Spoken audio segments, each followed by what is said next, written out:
everyone, and welcome to my office space. This is where all the schoolwork gets done and the YouTubing and the Netflix. As you can tell by the title of today's video, I'm going to be sharing some university tips I have for those of you who are either entering university or are even in university currently. I personally just completed my second year. I passed all my courses, so I'm just throwing confetti everywhere. It's a very exciting time to be alive. But I know from these 2 years that university is no joke. It's a difficult time. It's exciting, but there's a lot of struggles. So I just want to share a few little general pieces of advice that will hopefully help some of you out. So with that being said, let me just dive in. The first tip I have is to have confidence in your knowledge. When I first started university, the first few months, and even somewhat this year, I kept having this thought where I looked around at all the students and kept thinking, oh my goodness, everyone here is smarter than me. They all look like they know what they're doing. What am I doing here? I don't belong at this school. In reality, a majority of the time when you talk to people, they don't know what the heck is happening. So we're all just struggling to get by. And two, like, you know, if you received an acceptance letter, you got that acceptance letter because you have the tools that will allow you to get this degree. The lighting just majorly changed right now. If you put it in that frame of mind, you know, you realize that there's no one that's more deserving to be in your program or in your school. You earned it. You are capable of understanding the material and pushing through. And if any of you who are entering university are worried, oh, like I'm not gonna understand the material, university or college just seems so intimidating, just keep in mind that when you went from elementary school to high school, yes, your environment changed, but the curriculum itself was just a continuation of everything you've already been learning. There's someone in a window that's looking at me. Oh my god. Oh my god, oh my god, oh my god, oh my god. Please stop looking. Okay. Like I was saying, when you went from elementary school to high school, environment changed, but the curriculum was just a continuation of what you'd already been doing. So when you think about it in terms of high school to university, you gotta put it into that same perspective. And actually it ends up being a little bit better because you're continuing your education in a field that hopefully you really enjoy and love, and that makes it really fulfilling. Still hard, not always easy, but more enjoyable than learning something that you don't have any interest in. Mind you, I'm currently in a business program for marketing and I'm studying economics, which makes me want to stab myself in the eye with a spork sometimes, but it's all part of the process. The light came back, it's beautiful. My second tip is to forget about your GPA bracket, sort of. I'm pretty sure I just heard my high school self gasp because I was that kid in high school that definitely put a priority on her schoolwork. I was at the top of my class. Then I got into university and my grades took a nice 20 to 30% dive, and it kind of shocked me because I was so used to getting really great grades. I think I initially took it a little personally, and again, kind of tied to that first tip that I was talking about, I thought of it as like a reflection of my intelligence, that I must be stupid. But when it comes to university grades, in my experience, what influences your grade is, yes, a large part of how much effort you put in and your understanding of the material, but there are other things also at work sometimes. So for example, a friend and I were both enrolled in the same course, exact same course, but we had different profs. The average for her course usually sat at around a number in the 70s, whereas the average for my class, same class, different prof, was sitting somewhere around a 50-60 range.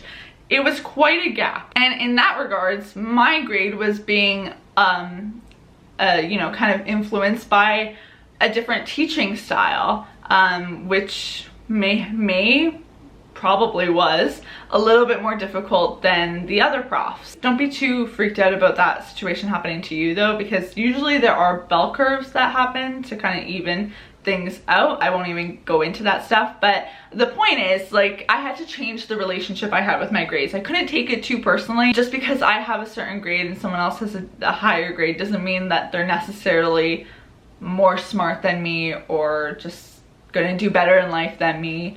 There's a lot of other things that go into success. Tip number 3 is to do something on the side in addition to your schooling. So a lot of people will usually say this tip as get involved. I know that that doesn't always resonate with people. Not everyone finds getting involved in teams or clubs to be something that really works or is appealing to them. And I don't honestly think it's necessary. I think what is necessary is for you to do something, have a passion project, I guess.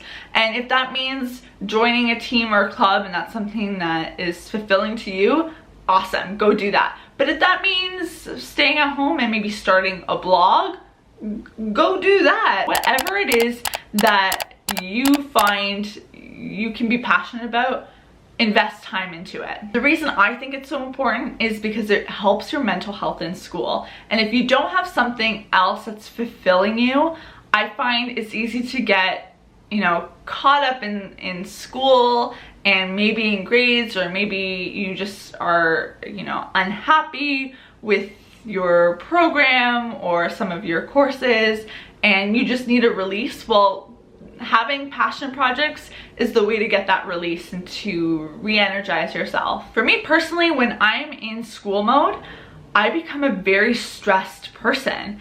And if I didn't have this YouTube channel, which has become like my job, it was a hobby and turned into my job, to kind of put some energy into and to keep me inspired and motivated, I'd hate to think of the kind of student I'd be, or the perspective I'd even have on life, because I probably would just get too caught up in insignificant school stuff. You know, a bad mark would hit me harder if I didn't have this to kind of be like, oh, well, you know what, I need a break.